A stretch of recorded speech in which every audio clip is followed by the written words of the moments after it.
হজ মাস যেহেতু আমাদের সামনে আগত, এজন্য জিলহজ মাস অত্যন্ত গুরুত্বপূর্ণ। এর মধ্য থেকেও জিলহজ মাসের প্রথম যে 10 দিন, এই 10 দিন আরো বেশি গুরুত্বপূর্ণ।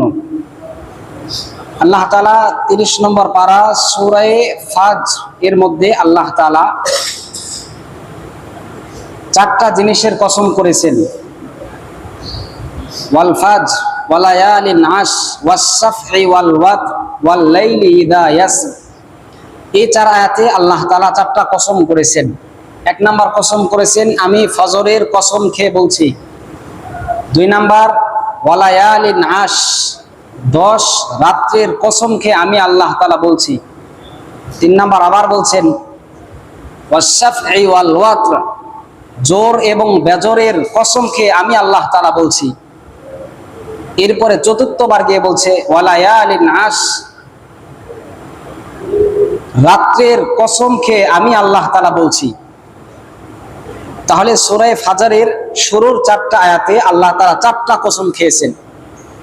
এই 4টা কসম খেয়ে একটা কথা বলতে চাচ্ছেন। তাহলে বোঝা গেল এখানে 2টা বিষয় লক্ষণীয়। একটা হলো 4টা বিষয়ের কসম খাইছে, এই একটা গুরুত্বপূর্ণ বিষয়। আরেকটা গুরুত্বপূর্ণ বিষয় হইল এই 4 বার কসম খেয়ে এই কসমের পরে যে কথাটা বলবেন, এই কথাটা আরো বেশি গুরুত্বপূর্ণ। তাহলে আল্লাহ তাআলা যখন কসম খাইতেছেন, তাহলে সাধারণ কোনো বিষয়ে আল্লাহ কসম খাবেন না। কারণ কথাই কথা, আমরা যখন মানুষকে বলি একটা কথা বললাম, মানুষটা আমার কথাটা বিশ্বাস করতেছে না, তখন আমি কি করি? তুমি আমার কথা বিশ্বাস করলা না, না কাবা শরীফের কসম খেয়ে তোমাকে বললাম এই কাজটা আমি করি নাই, এরকম বলি না? কাবা শরীফের কসম খেয়ে বললাম এই কাজটা আমি করি নাই, তখন লোকটা বিশ্বাস করে যারে সে কাবা শরীফের মতো সম্মানিত বস্তুর কসম খেয়ে বলছে, মানে আসলে কাজটা করে নাই। তাহলে কাবা শরীফটা যেহেতু সম্মানিত, এই জন্য এটার কসম খেয়ে আমরা বলি যে কাবার কসম খেয়ে বলছি। অনুরূপ ভাবে আবার আমরা কসম খেয়ে বলি যে আমার মায়ের কসম খেয়ে বলছি আমি এই কাজটা করি নাই, মসজিদের কসম খেয়ে বললাম আমি এই কাজটা করি নাই। এরকম অনেক সময় বলি গুরুত্ব বোঝানোর জন্য। আর কসমটা খাই হলো যেটা গুরুত্বপূর্ণ সেটা বিষয়ে, যেমন বললাম কাবা শরীফের কসম খেয়ে বলছি। ঠিক তদ্রূপ আল্লাহ তাআলা 4টা কসম খেয়েছেন। 4টা কসম খাওয়ার পরে গিয়ে 5মবারে গিয়ে তার মূল কথাটা মানুষকে বলেছেন। তবে মূল কথাটা কি এটা পরে বোঝাই। প্রথমে যে 4টা কসম করেছেন, এই 4টা কসমের মধ্য থেকে প্রথম কসম করেছেন আমি ফজরের নামাজের কসম খেয়ে বললাম, মানে ফজরের সময়টা আল্লাহর কাছে অনেক গুরুত্বপূর্ণ একটা সময়। 2 নাম্বার ওয়ালায়ালিন আশ, আমি 10 রাতের কসম খেয়ে আমি আল্লাহ তাআলা বলছি। এই 10 রাত কি, এইটা নিয়ে মুফাসসিরিন ইকরাম, তাফসীর ইবনে কাসির সহ তাফসীরে মারিফুল কোরআন সহ অনেকগুলো তাফসীরের কিতাব দেখলাম, সবাই এই আয়াতের তাফসীর করছে যে 10 রাতের কসম খেয়ে আমি আল্লাহ বললাম। এই 10 রাত কোন 10 রাত? সমস্ত মুফাসসিরিনগণ একমত যে এখানে রাত বলে আল্লাহ তাআলা জিলহজ মাসের প্রথম 10 রাতের কথা বুঝিয়েছেন। তাহলে বোঝা গেল প্রথম জিলহজ মাসের প্রথম যে 10 রাত, এটা আল্লাহর কাছে অনেক গুরুত্বপূর্ণ। এই জন্য আল্লাহ তাআলা 2 নম্বরে ওই 10 রাতের কসম খেয়ে আল্লাহ তাআলা বলছেন যে আমি ওই 10 রাতের কসম খেয়ে তোমাদেরকে বললাম। আর আমি এটাই বুঝাইলাম যে জিলহজ মাস আমাদের সামনে আগত, আর জিলহজ মাসের মধ্য থেকে প্রথম যে 10টা দিন 10টা রাত, এটা আমাদের কাছে আরো বেশি গুরুত্বপূর্ণ। এটা যে গুরুত্বপূর্ণ একটা বিষয়, এটা আমরা সূরা ফাজরের 2 নম্বর আয়াতের তাফসীর থেকে বুঝলাম। এবার আমরা অনেকগুলো হাদিস থেকে বুঝবো যে জিলহজ মাসটা যে প্রথম যে 10 দিন, এটা আরো বেশি গুরুত্বপূর্ণ। এজন্য এই জিলহজ মাসের প্রথম 10 দিনের প্রথম আমল, এই প্রথম 10 রাতে এবং 10 দিনে বেশির থেকে বেশি নফল ইবাদত করা, কোরআন পড়া, জিকির আজকার করা, নফল নামাজ পড়া, দান সদকা করা। এই প্রথম 10 রাত 10 দিন বেশির থেকে বেশি নফল ইবাদত করা। এই সম্পর্কে আল্লাহ রাসূল সাল্লাল্লাহু আলাইহি ওয়াসাল্লাম একাধিক হাদিস বর্ণনা করেছেন। এর মধ্যে থেকে একটা হাদিস আমরা পড়ছি। ক্বালা রাসূলুল্লাহ সাল্লাল্লাহু আলাইহি ওয়াসাল্লাম মা মিন আইয়ামিন, আল্লাহ রাসূল বলছেন মা মিন আইয়ামিন, যে দিন সমূহের মধ্য থেকে এমন কিছু দিন আছে যেই দিনগুলোর মধ্যে আল আমালুস সলিহু ফিহা, যেই দিনগুলোর মধ্যে আমলে সলে করা মানে নেক কাজ করা, এটা আহাব্বু ইলাল্লাহ, এটা আল্লাহর কাছে সবচেয়ে বেশি প্রিয়, মিন হাযিহিল আইয়ামি ইয়ানি আল আশার, জিলহজ মাসের প্রথম 10 দিন, এই 10 দিন নফল ইবাদত করা আল্লাহর কাছে সবচেয়ে বেশি প্রিয় আমল। বুখারী শরীফ 969 নং হাদিস, ইবনে মাজাহ 1727 নং হাদিস। এই হাদিস থেকে আমরা স্পষ্ট বুঝতে পারলাম আল্লাহ রাসূল বলছেন যে জিলহজ মাসের প্রথম যে 10 দিন, এই 10 দিন নেক কাজ করা, নফল ইবাদত করা, এটা আল্লাহর কাছে সবচেয়ে বেশি প্রিয়। 2 নাম্বার, ক্বালা রাসূলুল্লাহ সাল্লাল্লাহু আলাইহি ওয়াসাল্লাম মা মিন আইয়ামিন আযমু ইনদাল্লাহি মিন হাযিহিল আইয়ামিল আশার। আল্লাহ রাসূল সাল্লাল্লাহু আলাইহি ওয়াসাল্লাম বলেন মা মিন আইয়ামিন আযমু, আল্লাহর কাছে সবচেয়ে মহান দিন হলো, সবচেয়ে বেশি সম্মানিত দিন হলো আল আইয়াম আল আশার, জিলহজ মাসের প্রথম 10 দিন। এই হাদিস থেকেও বুঝতে পারলাম জিলহজ মাসের প্রথম যে 10 দিন এটা আল্লাহর কাছে খুবই প্রিয়, অত্যন্ত প্রিয়। মুসনাদে আহমদ 5446 নং হাদিস। অনুরূপভাবে আল্লাহ রাসূল সাল্লাল্লাহু আলাইহি ওয়াসাল্লাম অপর হাদিসের মধ্যে বলছেন ক্বালা রাসূলুল্লাহ সাল্লাল্লাহু আলাইহি ওয়াসাল্লাম আফদলুল আইয়ামি আল আশার। আল্লাহ রাসূল বলছেন আফদলুল আইয়াম, সমস্ত দিনের মধ্য থেকে 365 দিনের মধ্য থেকে আল্লাহর কাছে সবচেয়ে আফদল এবং উত্তম শ্রেষ্ঠ দিন হলো আল আইয়াম আল আশার, জিলহজ মাসের প্রথম 10 দিন। আবু দাউদ শরীফ 1765 নং হাদিস। অনুরূপভাবে আরেকটা হাদিস, আল্লাহ রাসূল সাল্লাল্লাহু আলাইহি ওয়াসাল্লাম সাহাবীদেরকে নিয়ে কথা বলতেছিলেন। এই সময় আল্লাহ রাসূল সাল্লাল্লাহু আলাইহি ওয়াসাল্লাম বললেন এই জিলহজ মাসের যে প্রথম যে 10 দিন এটা অনেক সম্মানিত। এই কথা শোনার পরে সাহাবায়ে কেরাম প্রশ্ন করলেন, ক্বালু ইয়া রাসূলুল্লাহ ওয়ালাল জিহাদু ফি সাবিলিল্লাহ। আল্লাহ রাসূলকে প্রশ্ন করলেন, ইয়া রাসূলুল্লাহ, যদি কোনো ব্যক্তি তার জান এবং মাল নিয়ে আল্লাহর রাস্তায় যুদ্ধের মধ্যে লিপ্ত হয়, সরাসরি গিয়ে যুদ্ধ করতেছে কাফেরদের সাথে, যে ব্যক্তি সরাসরি কাফেরদের সাথে যুদ্ধর ময়দানে গিয়ে যুদ্ধ করতেছে, এই ব্যক্তি এই দিন যে আমলটা করলো, এই আমলের চাইতেও কি জিলহজ মাসের প্রথম 10 দিন আমল করা তার চেয়েও বেশি সম্মানিত, ফজিলতপূর্ণ? আল্লাহ রাসূল সাল্লাল্লাহু আলাইহি ওয়াসাল্লাম বলছেন ক্বালা ওয়ালাল জিহাদু ফি সাবিলিল্লাহ, আরে জিহাদ করার চাইতেও এই জিলহজ মাসের প্রথম 10 দিন আমল করা ওটার চাইতেও বেশি সম্মানিত। সুবহানাল্লাহ। তবে যদি কোনো ব্যক্তি জিহাদ করতে গিয়ে সরাসরি যদি যুদ্ধের ময়দানে গিয়ে যদি সে শহীদ হয়ে যায়, যুদ্ধের ময়দানে গিয়ে কি হয়ে যায়? শহীদ হয়ে যায়, তবে এই ব্যক্তির যে ফজিলতটা, এই ফজিলতটা আবার জিলহজ মাসে যে ইবাদত করবে তার চেয়ে বেশি না। মানে শহীদ হয়ে গেলে ওর ফজিলতটা বেশি জিলহজ মাসের প্রথম 10 দিন আমল করার চাইতে। আর যদি সে শহীদ না হয়, গাজী হয়ে ফিরে আসে, তাহলে গাজী হয়ে ফিরে আসার চাইতেও বেশি সম্মানিত জিলহজ মাসের প্রথম 10 দিন আমল করা। তাহলে এরকম হাদিস থেকে আমরা এই কথা সুস্পষ্টভাবে বুঝতে পারলাম যে জিলহজ মাসের প্রথম 10 দিন নফল ইবাদত করা, কোরআন পড়া, জিকির আজগার করা, নফল নামাজ পড়া, দান সদকা করা, আত্মীয় স্বজনকে সহযোগিতা করা সবচেয়ে বেশি ফজিলতপূর্ণ আমল।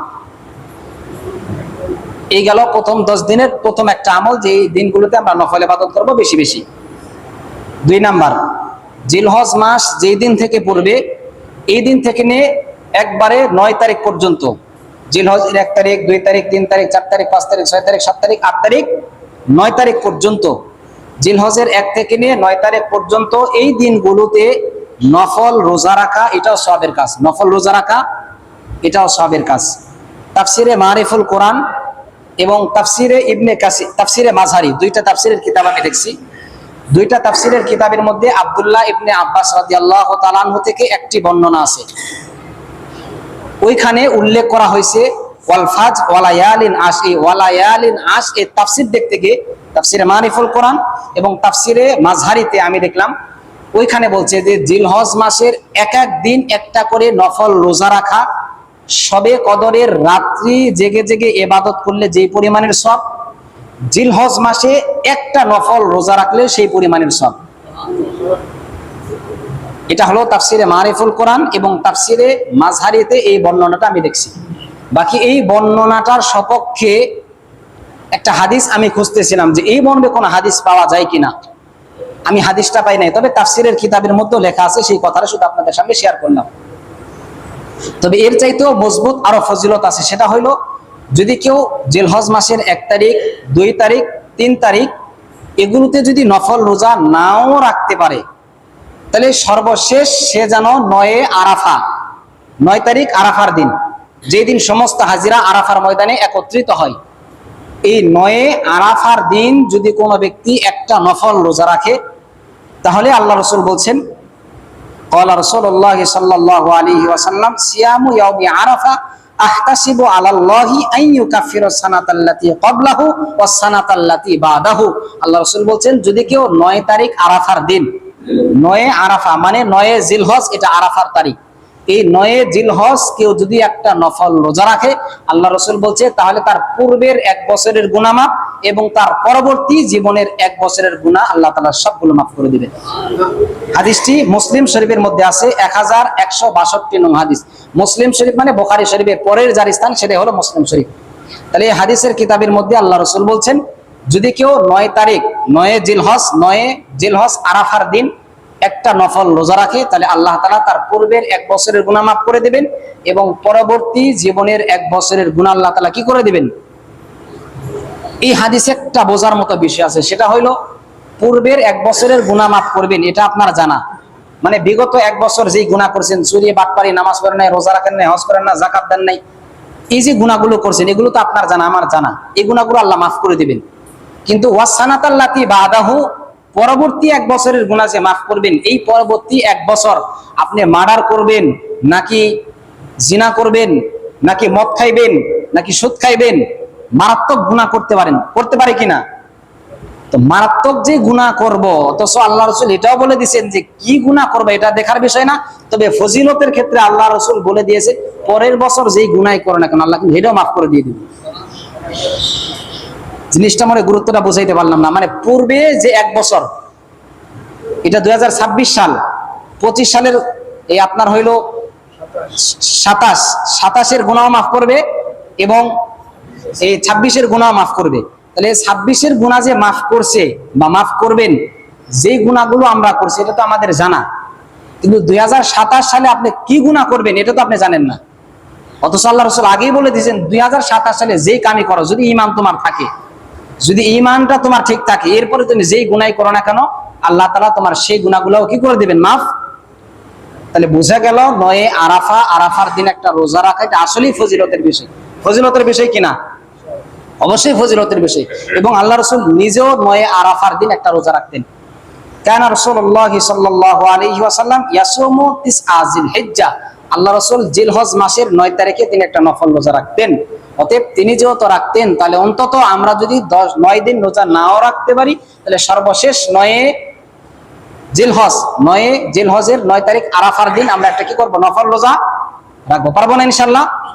বাসায় আমাদের মা বোনদের সাথেও আমরা বিষয়টা শেয়ার করব।